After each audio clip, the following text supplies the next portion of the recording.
was supposed to be just another night in the studio, beats knocking, rhymes flowing, West Coast legends cooking up their next classic.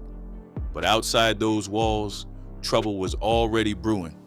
By midnight, gunshots rang out, lives were turned upside down, and one man, known to a few as Lil Draws, was left bleeding on the pavement. Lil Draws, born Dwayne Dupree, was Big U's little brother, and being raised right under Big U's wing, it wasn't long before he started moving the same way. See, Big U, real name Eugene Henley, wasn't just any dude in the neighborhood.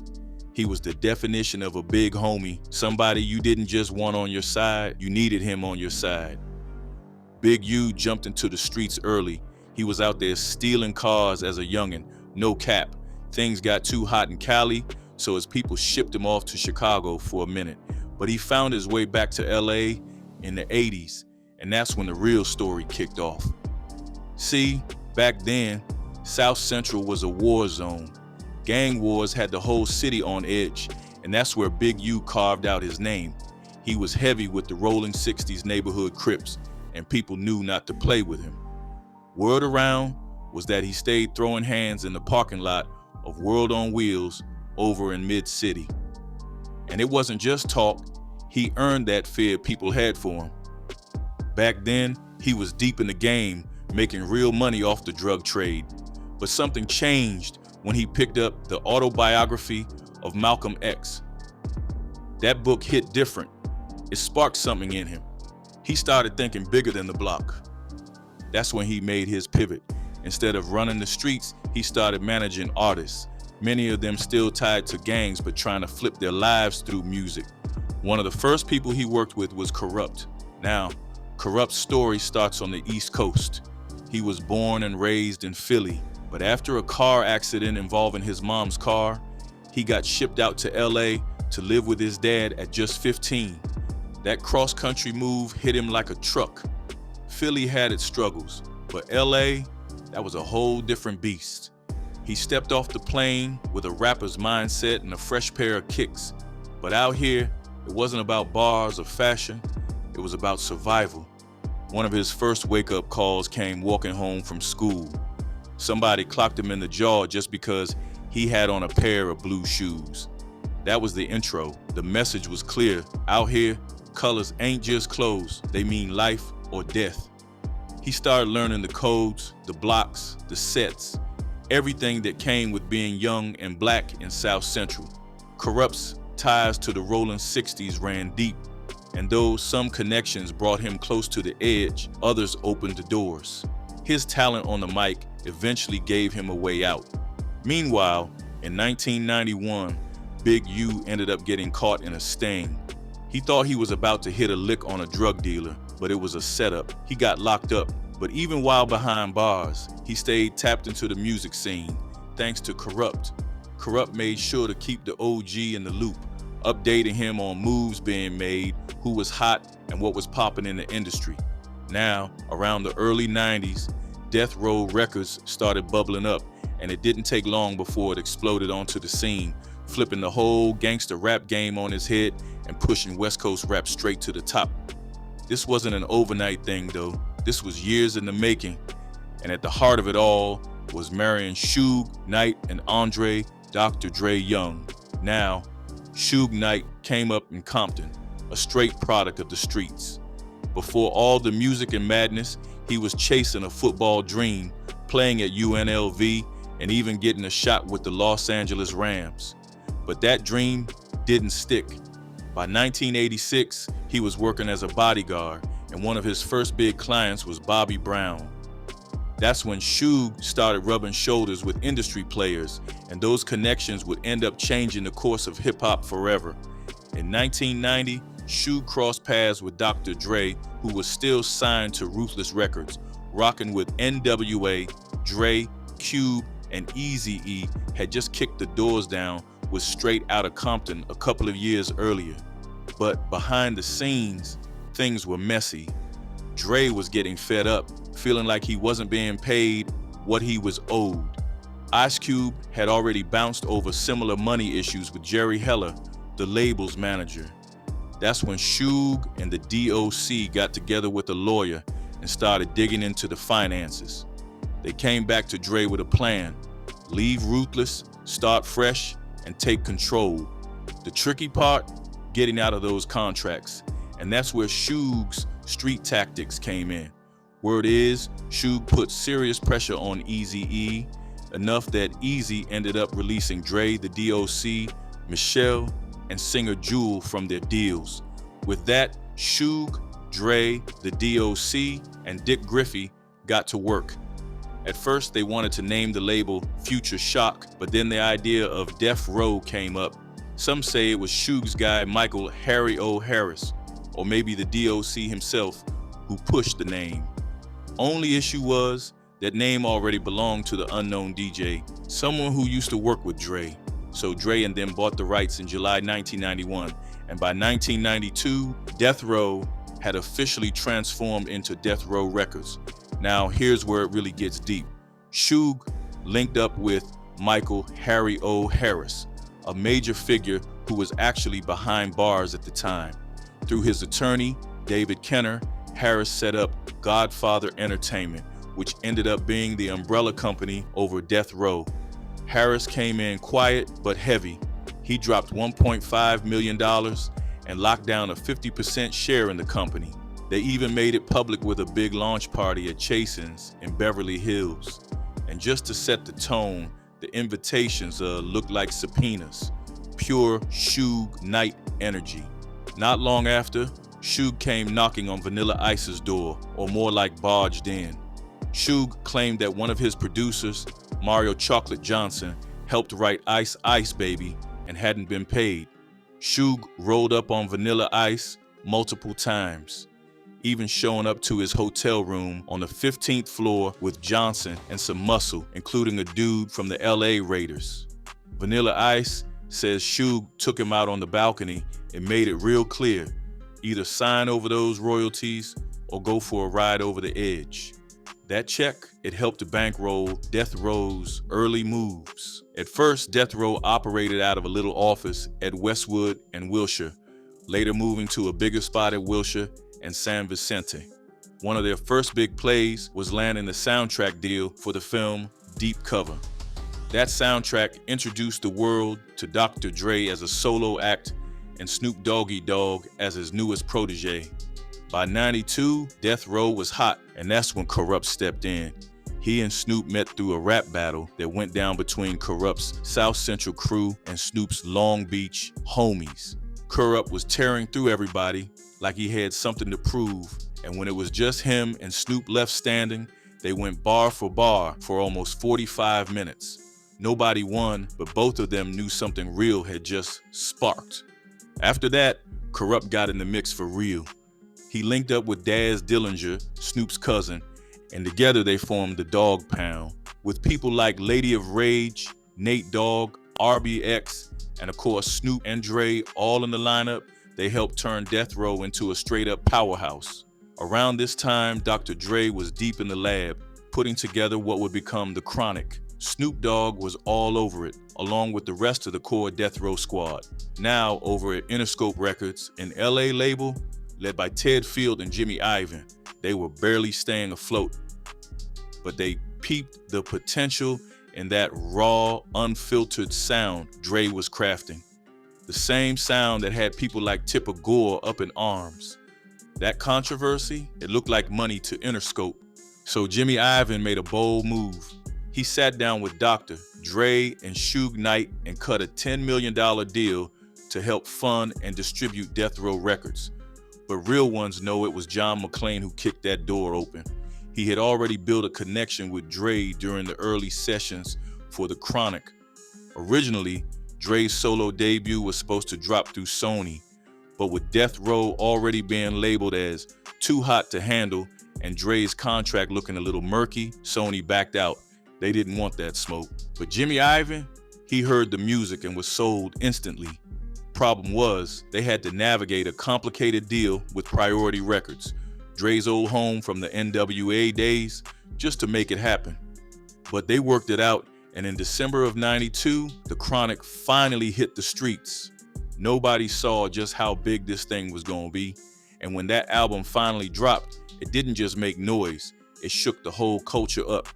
Kurupt was another one who stood out heavily on that project. His delivery was sharp, intense, a perfect counterbalance to Snoop's laid-back cool, and the bars, way ahead of their time. Before Big Pun was bending syllables, Kurupt was already lacing verses with tight internal rhyme schemes that had heads doing double takes. The Chronic ended up moving 5.7 million copies in the US alone. That right there put the West Coast front and center in the rap game. And Death Row, man, they were looking like the hip-hop Avengers. You had Dre, Snoop, Daz, Kurupt, Nate Dogg, Lady of Rage, the d.o.c, RBX. It was stacked.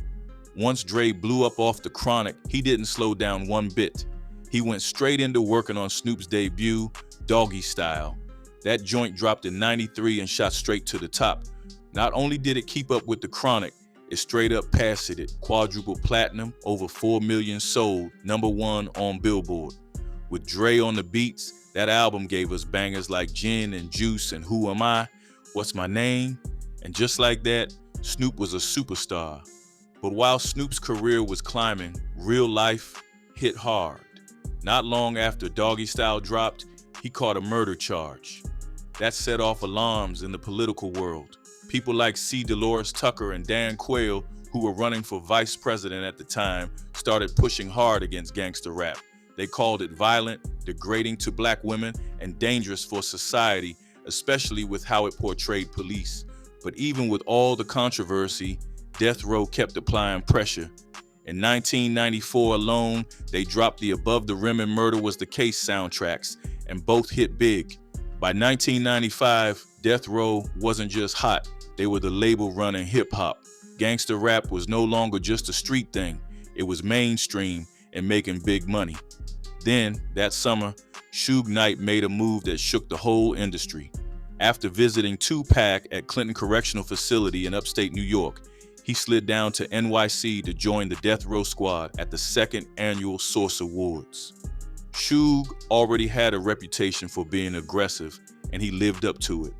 On stage, after showing love to Tupac, he fired shots at Sean Puff Daddy Combs, who was holding down the East Coast with Bad Boy Records. Suge mocked him for always jumping in his artists' tracks and videos, then sent out an open invite. Any artist tired of that kind of energy could come to Death Row. That speech lit the flame that fueled the East Coast versus West Coast beef. And things got tense real fast. Not long after, a member of Suge Knight's crew was shot and killed. Puff Daddy denied having anything to do with it, and to this day, nobody's been held accountable for it. After the shooting, Suge went back to visit Tupac in prison and came with $1.4 million to post bail. That move changed everything. Tupac signed to Death Row on a deal that was literally scribbled on a piece of toilet paper. What came next was All Eyes on Me, the first double album in rap and one of the fastest selling in history. Songs like California Love and 2 of America's Most Wanted showed the undeniable chemistry between Dre, Snoop, and Tupac.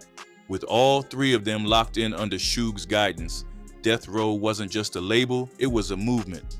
They had the greatest collection of hip-hop talent on one roster at the same time, creating a sound that would define an entire era.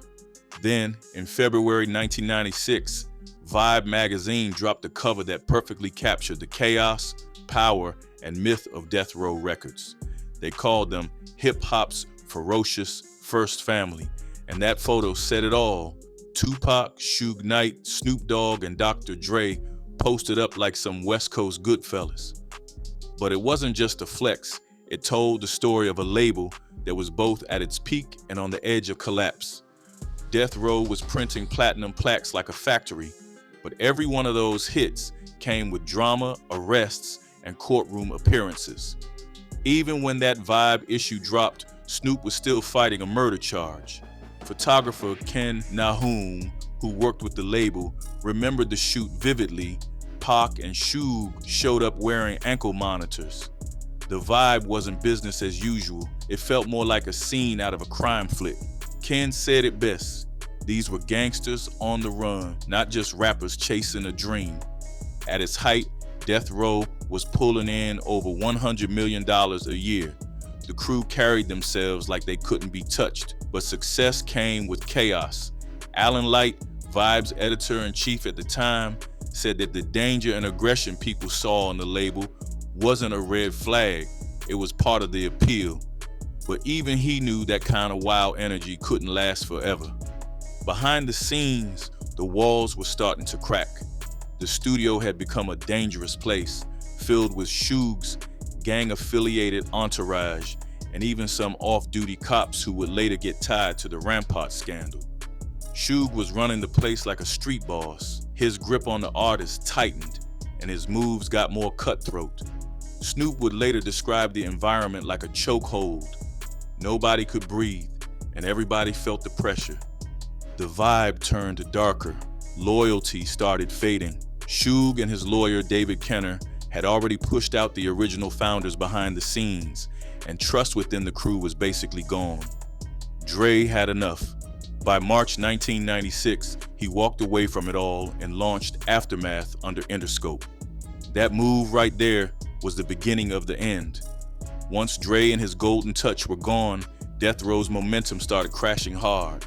Later that year, Pac was in Vegas, talking about Death Row East, trying to expand the empire, but none of that would come to life. After the Mike Tyson fight at the MGM Grand, Pac and Suge were caught on camera, stomping out a known gang member. Hours later, while sitting in the passenger seat of Suge's BMW at a red light, Tupac was hit 4 times in a drive-by shooting. 6 days later, he died at just 25 years old. Then came the final nail. On February 28, 1997, Suge was sentenced to 9 years for a parole violation tied to that MGM Grand incident. That shook the whole foundation. Interscope backed away, dropping their distribution deal. Suge's power started slipping fast, and one by one, the artists dipped. Nate Dogg left, followed by Snoop and Kurupt. After Kurupt dipped from Death Row, he slid over to A&M Records and kicked off his label, Antra. That's where he dropped his double album, Corruption. Now, critics didn't really show it much love, but the project had some heat, and more importantly, it proved Kurupt was standing on his own too. He wasn't moving to Suge Knight's beat anymore. He was the one in control, calling the shots, doing things his way.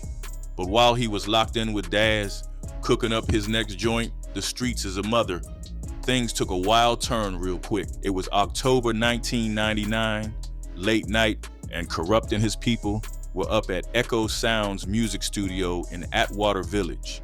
They were deep in the creative zone, finishing touches on the album, building that raw West Coast sound.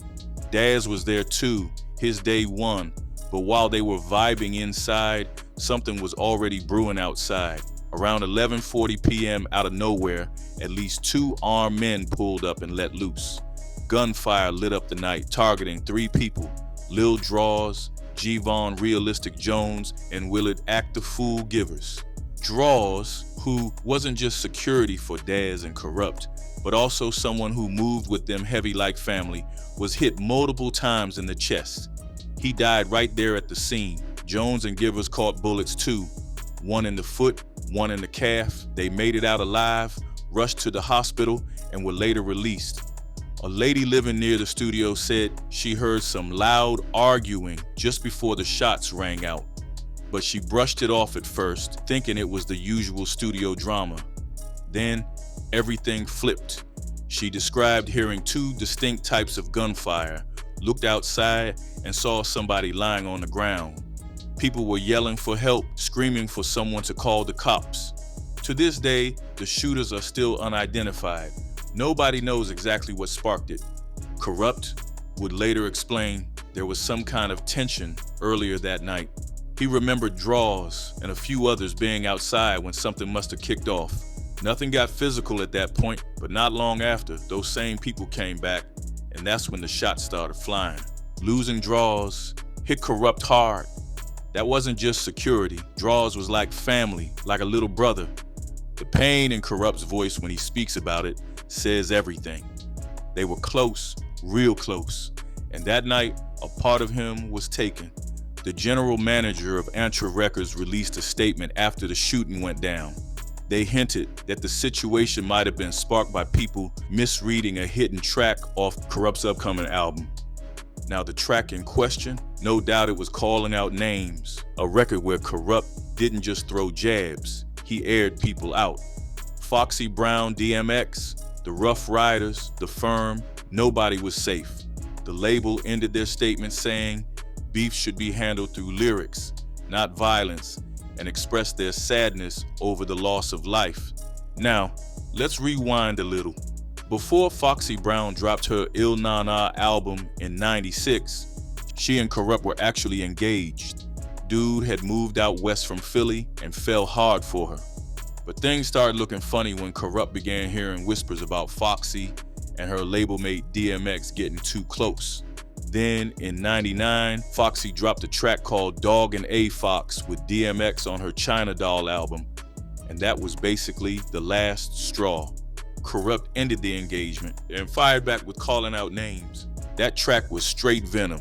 He came at DMX directly, calling him out by saying the only X he recognized was Xzibit and RBX.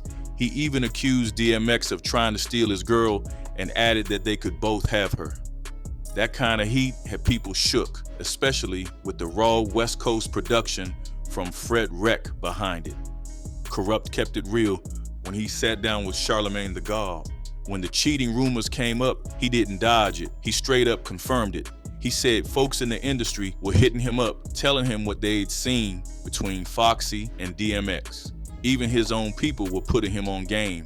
And when he brought it up to Foxy, the way she got all defensive basically told him everything he needed to know. He also mentioned how he and Foxy had planned to drop a collab called The Dog and the Fox, but instead, she went and did it with DMX.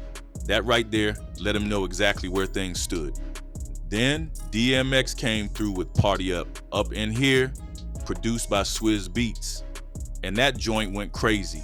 Clubs, stadiums, arenas, every spot was lit. But what a lot of people didn't catch right away was that the track wasn't just a club banger, it was a response, a lyrical uppercut aimed right back at Kurupt. Here's the wild parts. When Swizz first played the beat for DMX, X didn't even like it. He felt like it was too upbeat, too cheerful. But Swizz saw the potential and pushed him to record it anyway.